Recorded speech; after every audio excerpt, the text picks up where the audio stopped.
Hello, dear friends. Good morning, good afternoon, good evening. It is news time again from this very good channel. Welcome back. How are you all doing? Hope you're good. I pray that God will be with you in your endeavors. Today, we have another update for you. And I want you to, after listening to it, you drop your opinion and suggestions you have so that Biafra will be free. And that's just it. Okay, let's go there. All right, happy Sunday, dear friends. This one is very, very interesting. An African man sued Finland for what they are doing to Simon Ekpa, Nnamdi Kanu, and the rest of freedom fighters and our freedom totally in Africa. They sued Finland, they sued Norway. And you can see, and I know you got the message that Nnamdi Kanu has defeated Kenya in their court because he sued them too for torture, extradition, and manhandling. Okay, they manhandled him there, and they're not gonna go free. And if he had the lump sum of money that they awarded him, all right, you will know that yes, we are moving. But this one that I brought here is the case that an African man is making against Finland and Norway. That is two European countries. All right, I want you to listen to it, and I'll be right back. Just like 9 months since 2024, I have been busy engaged in international courts, namely International Court of Justice and the International Criminal Court, and the European Court of Justice and the European Human Rights Court, Strasbourg, Luxembourg, The Hague, where I have voluntarily doing pro bono work in defense of people, the voiceless, those who have been marginalized, those whose rights have been trampled upon.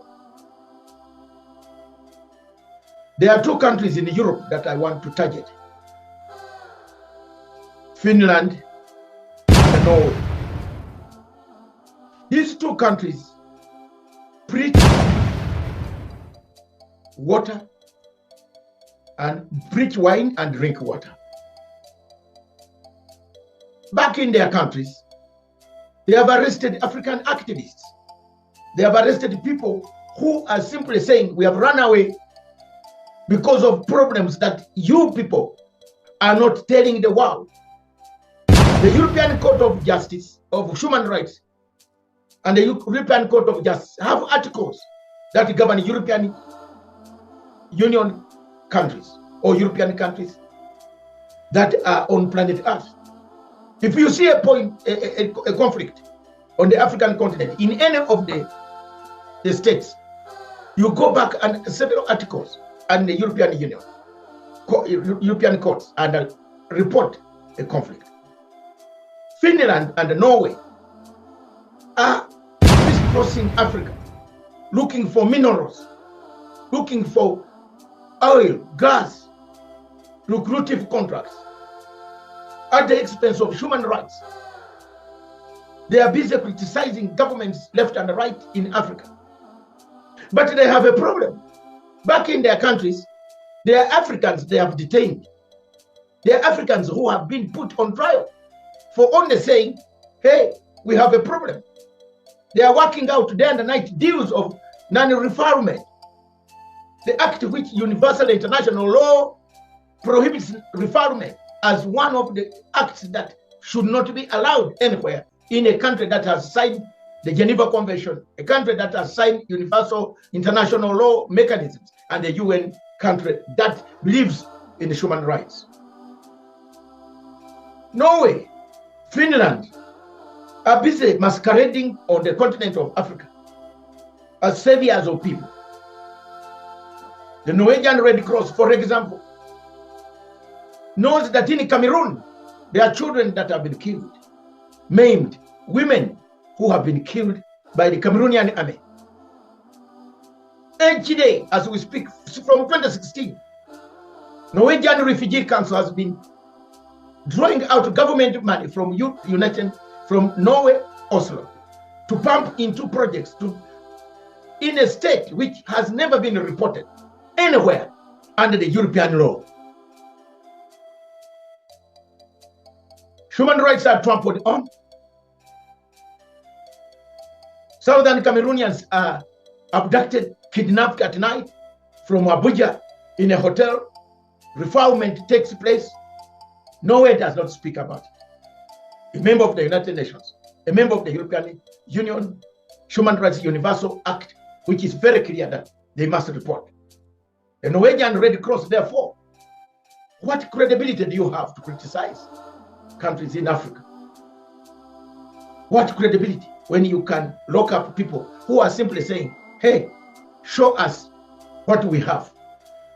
What do you have? Do you have an agreement that took over Southern Cameroon? You don't have. Another country, Finland, one of the most obnoxious states that preaches wine and drinks water, or preaches water and drinks wine, with the Nigerian rogue system of Buhari and now Tinubu. The situation in Nigeria is as bad as we can call it. It's the worst. It has gone out of hand. Every day you wake up in the morning, 200 people kidnapped, 5 killed, 200 killed, Christians murdered, herdsmen with guns, everybody killing, coming from the north to kill. The worst part is that United Nations Security Council has an assistant secretary general, a lady by name Dr. Mohammed Amina, who comes from the same region, the same country. She has never even put up a word to the United Nations Security Council about the human rights abuses in Nigeria. The 5 permanent members and several European countries are doing business with Nigeria. They have never sanctioned Nigeria. I've not seen any document sanctioning Nigeria signed by so many of these countries. We've seen murder, defilement, rape, abduction, kidnap, banditry, killing Christians for the sake of a religion, herdsmen armed by the government, the army in Nigeria killing people. No European country has ever written a statement publicly to condemn the atrocities that are taking place in Nigeria. Our time has come now for us to stand up. How do we stand up? How do we walk? How do we protest? To stand up, to stand against the injustices of these European colonizers. They colonized, they took up resources. They have come back for more resources. Finland looks for resources. President picks a plane and walks around Africa from one African country to another, looking for resources, looking for where he can milk, without looking at the human rights abuses in Nigeria. What was happening in Nigeria, where he has gone to get lucrative contracts of gas and oil contracts, infrastructure, so on and so forth. These same countries with the democracy of 500 years or so allow Nigeria to go into Finland to try to bribe its way, to kidnap people, refoulement, which has been refused by international law. Therefore, the question comes, why should we, after 67 years of independence, allow ourselves to be policed as Africans?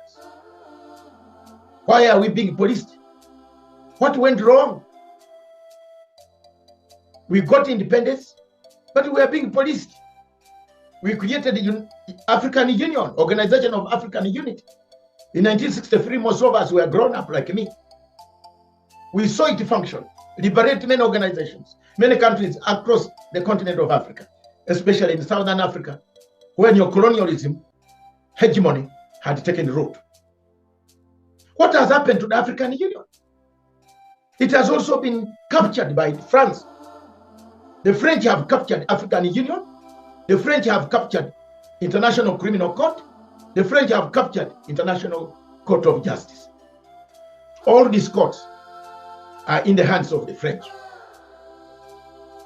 The French, where Strasbourg, where human rights are, where you should go and place your documents, which I've done in the last 9 years, 9 months. I've been in and out. First, I filed the application of Libya, of Sarkozy versus myself on the question of Libya. Why Sarkozy should not apply to the European Court of Human Rights. Why Sarkozy should serve his sentence for 3 years, 2 suspended, 1 custodial. I put it to the court. I put documents against Finland. Why then can't we look at this and condemn these actions accordingly to the situation that we see happening in Nigeria and Norway, Nigeria and Southern Cameroon? It is therefore my presentation today, that these 2 countries should not preach anything to anyone in Africa. These countries should shut up and go back, especially Finland and Norway, and look at their policies, whether their policies have worked in countries like Nigeria and Southern Cameroon. You have left Paul Biya, 92 years old, killing people. You have left Tinubu, 80 years, slaughtering people and the army of Nigeria killing people. You are busy lecturing people across Africa. Isn't it time for Africa to stand up and say enough is enough?